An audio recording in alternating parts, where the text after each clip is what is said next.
What if I told you that one of China's most important historical treasures isn't a massive city, but a small oasis town in the desert? Today we are talking about Dunhuang. It may not even be a prefectural level city, but I personally rank it as one of top 10 most valuable historical destinations in China. If you want to be a true China travel master, this is a place you absolutely cannot miss. In this video, I will be using my Panda Compass to give you a full systematical review of what's actually worth your time, covering its scenery, culture, food, and more. And make sure you stick around until the end.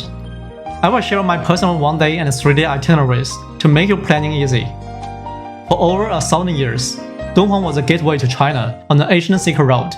Established in the 2nd century BC, it was a vibrant hub where East met West.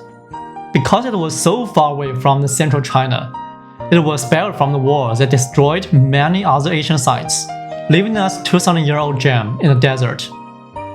So what's my overall rating? I'm giving Dunhuang an A+. This means if you want to dive deep into China, this place should definitely be on your list. Both ratings of scenery and history are very close to S. First up, nature and scenery. Dunhuang is an oasis town surrounded by desert in northwest China. The star of the show is Crescent Lake, Yueyang. This is a perfect crescent-shaped lake, nestled against giant sand dunes. I haven't been to every corner of the world, but I believe this one is unique, not only for its perfect shape, but also for its profound historical meaning as a life-giving stop on the ancient Silk Road. Right beside it is singing sand dunes, Mingsha. It's named for a humming sound the wind is said to create on a sunny day.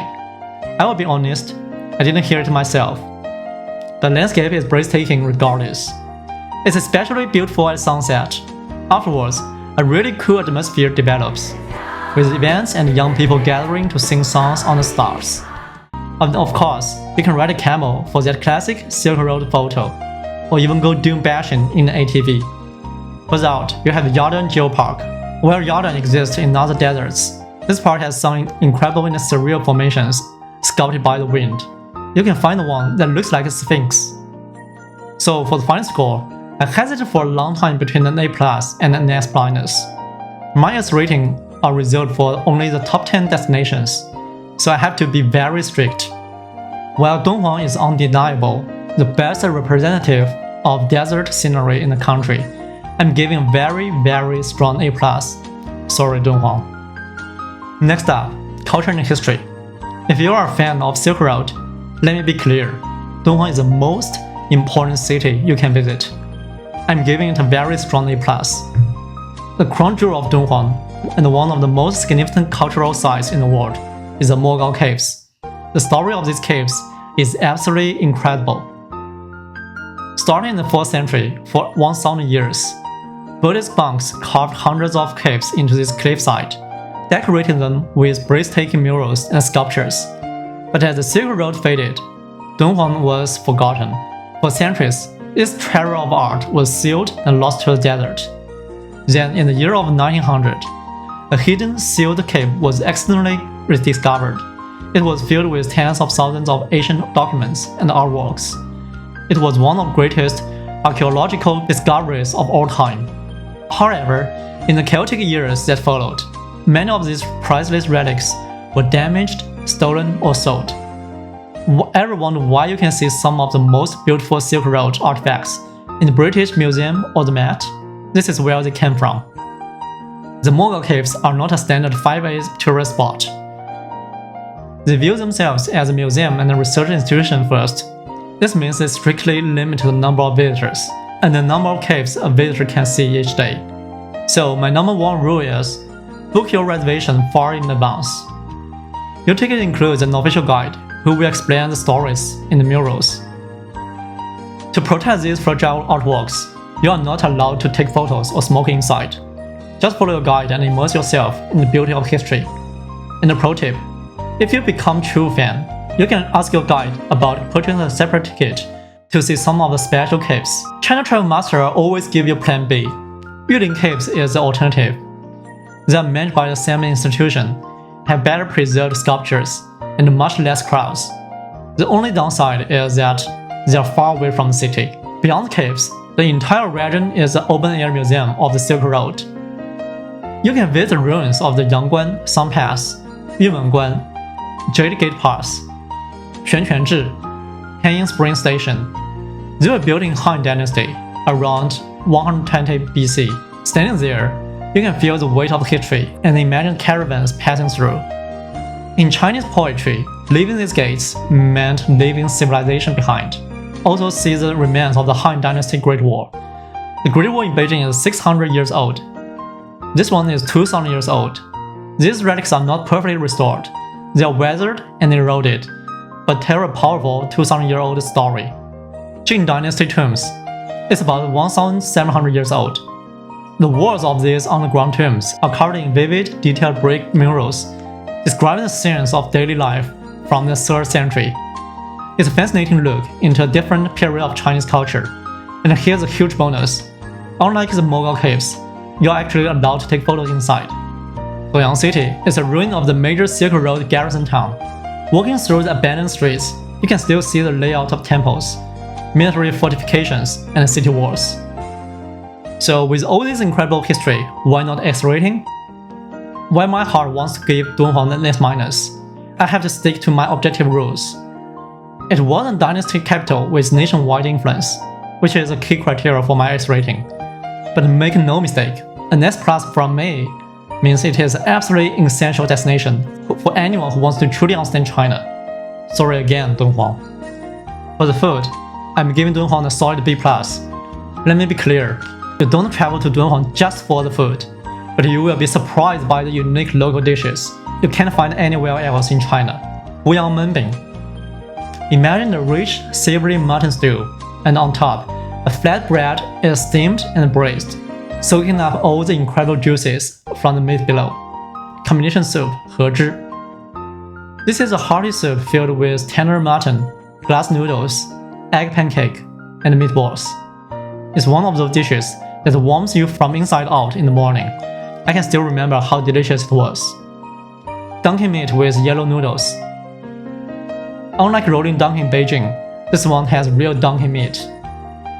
Desert scallion, shacong. It looks like a wild chive, but tastes much better.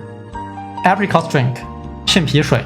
It's a refreshing sweet and sour drink made by boiling dried apricot skins. It's a perfect way to cool down after a day in the desert. One of the old names of Dunhuang is Guazhou, meaning the city of melon, so don't forget to try it out. The best place to try all of this is the Dunhuang night market, Dunhuang Yeshi. It's in the center of downtown. Yes, it's commercialized, but here's the magic. Thousands of years ago, a very similar market stood in a very similar spot, serving very similar food to weary travelers. So as you walk through, just imagine you are a merchant on the Silk Road, arriving after a long journey. The sights and smells are a truly special experience. A quick pro tip. Portion sizes in Dunhuang are generous. Be careful not to order too much. Food in Dunhuang is very similar to Central Asian food, but don't expect too much for other international cuisine or food from other parts of China. You may only have KFC or McDonald's. For infrastructure and convenience, I'm giving Dunhuang a B+. You might be surprised that Dunhuang has both an airport and a rail station, making it quite accessible. You will likely need 1 or 2 connections to get there, but it's well connected to China's major transport hubs. Within the major tourist areas like the Mogao Caves and the Crescent Lake, you won't have to worry too much about language. Once you venture into the city proper, you will face more of a challenge communicating with locals. There is no metro system, so your best options are taking a taxi for travel within the city. My advice is simple: have your translation app ready and do some careful planning before you go. For modern attractions and entertainment, I'm rating Dunhuang a B+. This is a city with a cool, unique entertainment, designed for travelers. But it's not a place you'd come for shopping. One of the most unique sights is the Son of the Earth sculpture. A massive baby sleeping in the desert. It's a fantastic photo opportunity you can visit on your way to other sites. Dunhuang has also invested in some great shows. The very center of the Mogao Cave has some incredible exhibitions that use modern technology to bring the art to life. There is desert camping. Several operators offer overnight trips where you can watch a starry night sky, free from light pollution. And you can also join other travelers for a bonfire and music. I forgot to mention, Dunhuang has China's largest concentrated solar power. It reminds me of the Prism Cannon in Red Alert. Okay, you have an overview of Dunhuang. How do you plan the perfect trip? As a China travel master, I've designed this itinerary to help you experience absolute best of Dunhuang in a single unforgettable day. One day highlight. Morning. Ruby. Red gem of the Asian art. Start your day with a local breakfast. I highly recommend trying the Hezhi, a delicious mountain root. Afterwards, head to the Mogao caves according to your reservation time. Don't arrive too early, they won't allow you in. The standard tour takes around 3 hours. This is an astonishing journey through centuries of Buddhist art. Noon, escape the desert heat. After caves, head back to the city for lunch. The summer heat in Dunhuang can be intense, so for the early afternoon, you have 3 options. First, rest and recharge. Second, visit the Dunhuang Museum. A great choice if it's not Monday. Third, explore the Jin-Dynasty tombs. My personal recommendation, the underground tombs are naturally cool, and you will see 1,700-year-old murals. This visit takes about 2 hours. Afternoon, Sapphire. Blue gem of desert oasis. Around 5 p.m., make your way to the Crescent Lake and the Thin Sand Dunes. I suggest arriving before 4 p.m. to have enough time. Find a good spot on the dunes and wait for the sunset. Watching the colors change over the desert is a truly magical experience. Evening. Silkroad flavors. After the sun goes down and the lake begins to light up, head to the famous Dunhuang night market. This is a perfect place to try all the local snacks and dishes. This itinerary is relaxed and easy to manage. Just take a taxi or Didi when you need to get around.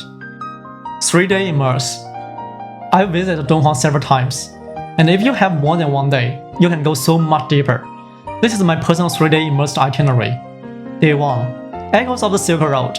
Today we journey west into the desert to trace the footsteps of the ancient merchants and soldiers. For this day, chartering a private car is essential, as these sites are remote. We will visit the legendary border gates of the Han Dynasty, Yangguan and Yumenguan. We also see the remains of Han Dynasty Great Wall, and explore the wind-carved landscapes of the Yardang Geopark. Night. After returning to the city, immerse yourself in a live show, which brings the history of the Silk Road to life. Day 2. Gems of the Desert. Today is about experiencing the 2 brilliant gems that make Dunhuang world famous. Morning. We begin at the Mogao Cave, red gem of culture in China's history. Spend the morning lost in the breathtaking beauty of the ancient Buddhist art. Noon. Visit the Jin-Dynasty tombs or the museum to escape the heat. Afternoon. Visit the Crescent Lake and the Thin Sand Dunes, the Sapphire in the Golden Desert. Stay to watch the sunset over the dunes. Night. For the ultimate experience, I ran for an overnight camp in the Thin Sand Dunes. Sleeping on the vast, staring desert sky is an unforgettable way to connect with the landscape. Day 3. The unseen Dunhuang. On our final day, we explore the incredible sights that most tourists miss. You will want to rent a car for this day as well. Morning. Let's drive to Crescent, a newly opened remains of ancient station on the Silk Road. Then drive to Yulin caves, a less visited but equally stunning collections of Buddhist murals and sculptures. Afternoon. Explore the vast ruins of Suoyang city, a forgotten Silk Road garrison town. On the way back, see the unique modern art sculptures in the desert. Night. For your final evening, head to the Dunhuang night market. It's a perfect place to try all the local food and have an unforgettable goodbye to this magic city. As you can probably tell, Dunhuang is one of those rare cities that holds a special place on my heart. It's a destination I know I will return to again and again, and this is why I was so excited to share this deep dive with you. I really want to give S- rating to Dunhuang. I'm your I'm your China travel master, helping you travel smarter in China. If you find this guide helpful, please subscribe to my channel and save this video for your trip planning. And of course, if you have any questions, ask me in the comments below. Thanks for watching.